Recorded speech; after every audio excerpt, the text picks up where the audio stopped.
সবাইকে আসসালামু আলাইকুম। আজ আপনাদের খুবই সহজভাবে বার্থডে কেক বানিয়ে দেখাবো। আজকের কেক মাত্র ২ টা ডিম দিয়ে আমি চুলায় বানিয়ে দেখাবো। এই রেসিপি ফলো করলে যে কেউ ঘরে বার্থডে কেক বানিয়ে নিতে পারবেন। আশা করি আমার আজকের রেসিপি আপনাদের ভালো লাগবে। রেসিপি ভালো লাগলে প্লিজ আমার চ্যানেলকে সাবস্ক্রাইব করে অনুরোধ রইল। কথা না বাড়িয়ে চলুন জেনে নিই বার্থডে কেক চুলায় কী করে বানাবো সে প্রণালী। কেক বানানোর জন্য প্রথমে শুকনো উপকরণগুলো চেলে নিতে হবে। নিয়ে নিয়েছি ১ কাপ পরিমাণ ময়দা, নিয়ে নিয়েছি ১ চা চামচ পরিমাণ বেকিং পাউডার। এবার শুকনো উপকরণগুলো আমি চেলে নিব। যে কোনো কেক বানানোর জন্য প্রথমে শুকনো উপকরণগুলো চেলে ব্যবহার করলে কেকটা অনেক ভালো হয়। শুকনো উপকরণগুলো চেলে নেওয়ার পরে অবশিষ্ট অংশগুলো ফেলে দিতে হবে। এবার সবগুলো উপকরণ একত্রে মিশিয়ে একটা সাইডে রেখে দিব। নিয়ে নিয়েছি একটা বাটি, নিয়ে নিব ২ টা ডিম। ডিমটা অবশ্যই নরমাল তাপমাত্রায় ব্যবহার করতে হবে। যদি ফ্রিজে থাকে তাহলে ২ ঘন্টা আগে বের করে নেবেন। যখন নরমাল তাপমাত্রায় আসবে তখন কেকের জন্য ব্যবহার করতে হবে। ফ্রিজ থেকে বের করে সাথে, সাথে ডিমটা ব্যবহার করলে কেকটা ভালো হবে না। দিয়ে দিয়েছি সামান্য একটু লবণ। আজকে আমি ইলেকট্রিক বিটার ব্যবহার করব না, হ্যান্ড হুইক্স দিয়ে কেকটা বানাবো। এবার হ্যান্ড হুইক্সের সাহায্যে লবণটা ডিমের সাথে খুব ভালো করে নেড়ে মিশিয়ে নিব। ইলেকট্রিক বিটার ব্যবহার করলে একটু তাড়াতাড়ি হয়, আর হ্যান্ড হুইক্স ব্যবহার করলে একটু সময় লাগবে। এখানে আমি হাফ কাপ চিনি নিয়ে নিয়েছি। চিনিটা একবারে ব্যবহার করব না। আমি ২ থেকে ৩ বারে অল্প, অল্প করে চিনিটা দিব আর বিট করতে থাকবো। খেয়াল রাখতে হবে চিনিটা যেন সম্পূর্ণ গলে যায়। যদি চিনিটা সম্পূর্ণ গলে না যায় তাহলে কিন্তু কেকটা পারফেক্ট হবে না। ৩ থেকে ৪ বারে চিনিটা আমি সম্পূর্ণ দিয়ে দিয়েছি। দেখুন চিনিটা সম্পূর্ণভাবে গলে গিয়েছে আর ডিমের কালারটাও কিন্তু কিছুটা চেঞ্জ হয়ে আসছে। এই পর্যায়ে দিয়ে দিব 1/4 কাপ পরিমাণ রেগুলার খাবার তেল। আপনি তেলের পরিবর্তে কিন্তু এখানে মেল্টেড বাটারটাও ব্যবহার করতে পারবেন। তেলটা দেওয়ার পরে আমি ২০ থেকে ২৫ সেকেন্ডের মতো একটু নেড়ে মিশিয়ে নিব। এবার দিয়ে দিব 1/3 কাপ পরিমাণ লিকুইড দুধ। দুধটা নরমাল তাপমাত্রায় ব্যবহার করতে হবে। দুধটা দেওয়ার পরেও আমি আবারও ২০ থেকে ২৫ সেকেন্ডের মতো নেড়ে মিশিয়ে দিয়ে দিব ১ চা চামচ পরিমাণ ভ্যানিলা এসেন্স। ভ্যানিলা এসেন্সটা দেওয়ার জন্য ডিমের কাঁচা গন্ধ আসবে না। আপনি চাইলে আপনার পছন্দ মতো যেকোনো এসেন্স এখানে ব্যবহার করতে পারবেন। আবারও নেড়ে মিশিয়ে নিলাম। এবার শুকনো উপকরণগুলো ব্যবহার করব। শুকনো উপকরণ ব্যবহার করার সময় আপনি হ্যান্ড হুইক্স বা ইলেকট্রিক বিটার ব্যবহার করবেন না। যদি আপনি হ্যান্ড হুইক্স বা ইলেকট্রিক বিটার ব্যবহার করেন তাহলে ওভার বিট হয়ে যাবে, এতে কেকটা পারফেক্ট হবে না। আমি একটা স্প্যাচুলার সাহায্যে খুব আলতোভাবে শুকনো উপকরণগুলো ৩ থেকে ৪ বারে ডিমের মিশ্রণের সাথে মিশিয়ে নিব।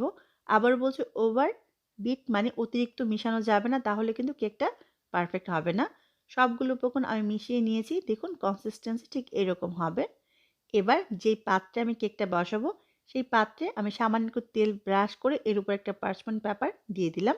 এবার আবার আমি চারপাশে একটু তেল ব্রাশ করে এর মাঝে কেকের মিশ্রণটা নিয়ে নিব। কেকের মিশ্রণটা নেওয়ার পরে এভাবে একটু টেপ করে নিব। এতে ভিতরে যদি কোনো বাবলস থাকে মানে বাতাস থাকে সেটা বের হয়ে যাবে। আজকের কেকটা আমি চুলায় বানাবো। চুলায় একটা হাঁড়ি বসিয়ে দিলাম। আমি প্রথমে হাঁড়িটাকে ২ মিনিটের মতো একটু গরম করে নিয়েছি। এবার এর উপর একটা স্ট্যান্ড বসিয়ে দিলাম। স্ট্যান্ড ছাড়া যদি আপনি কেকের পাত্র দেন তাহলে কিন্তু কেকটা নিচ দিয়ে পুড়ে যাবে। সেজন্য স্ট্যান্ড দিয়ে এর উপরে আমি কেকের পাত্রটা বসিয়ে দিলাম। এবার চুলার আঁচ আমি মিডিয়াম আর লো এর মাঝামাঝি করে দিব। তারপর ৪০ থেকে ৪৫ মিনিটের মতো কেকটাকে বেক করে নিব। কেকটা কতটুকু বড় তার উপর ডিপেন্ড করে সময়টা কম বেশি লাগতে পারে। আমি ঢেকে দিব। ঢাকনাটা স্টিলের ব্যবহার করবেন, এতে কেকের উপরে সুন্দর একটা কালার আসবে। যদি কাঁচের ঢাকনা ব্যবহার করেন তাহলে কিন্তু কেকের কালারটা উপর দিয়ে সুন্দর আসবে না। ফিরে এলাম ৪০ মিনিট পরে। এবার আমি চেক করব কেকটা পারফেক্টভাবে হয়েছে কিনা। দেখুন মাশাআল্লাহ কেকের উপরে খুব সুন্দর একটা কালার চলে এসছে। এবার চেক করব, সেজন্য একটা সানস্লিকের কাঠি অথবা টুথপিকের কাঠি দিয়ে এভাবে আমি চেক করব। দেখুন কাঠিটা একেবারে ক্লিন বের হয়েছে, তার মানে কেকটা আমার হয়ে গেছে। এবার আমি নামিয়ে নিব। কেকটা ঠান্ডা হওয়ার পরে আমি এবার কেকটাকে মোল্ড থেকে বের করে নিয়েছি। কেকটা মাশাআল্লাহ খুবই সফট এবং খুবই সুন্দর হয়েছে। এবার কেকটাকে আমি কেটে নিব। আমি ৩ টা ভাগে ভাগ করে নিব। আপনি চাইলে ৪ টা ভাগেও ভাগ করে নিতে পারেন। আজকের কেকটাকে আমি হুইপ ক্রিম বা হেভি ক্রিম দিয়ে ডেকোরেশন করব।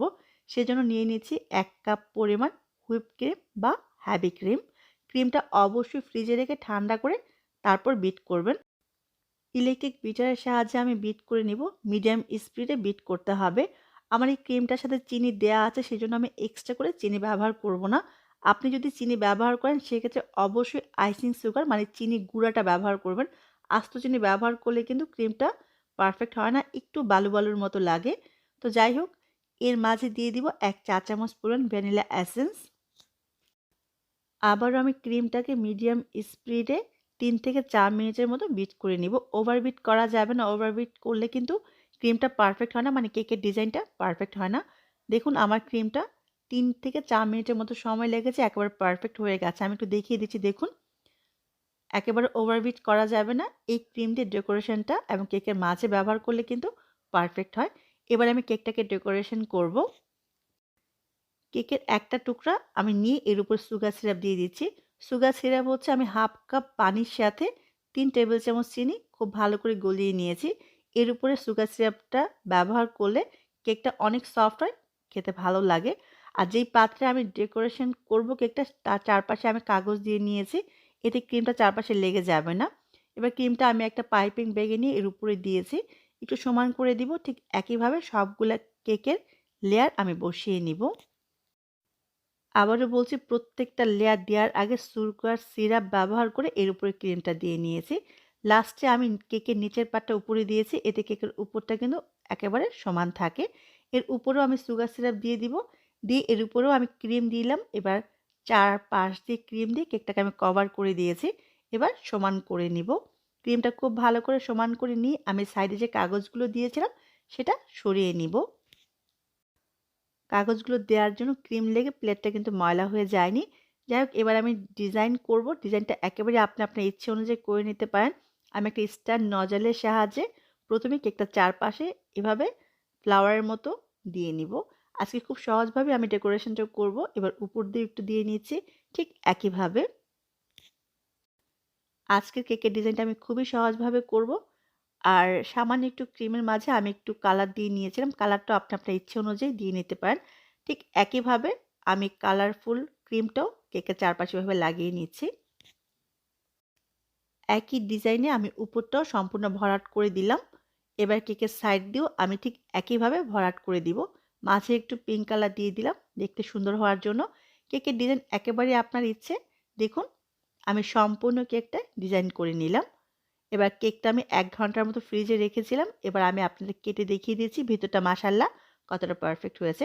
কেকটা কিন্তু খেতে মাশাআল্লাহ খুবই মজার ছিল। অবশ্যই বাসায় বানাবেন আর আমার কমেন্ট বক্সে জানাবেন কেমন হলো। সবাই অনেক ভালো থাকবেন, আমার জন্য দোয়া করবেন। দেখুন মাশাআল্লাহ একেবারে পারফেক্ট বার্থডে কেক। আবারও দেখা হবে। সবাই আমার জন্য দোয়া করবেন। আল্লাহ হাফেজ।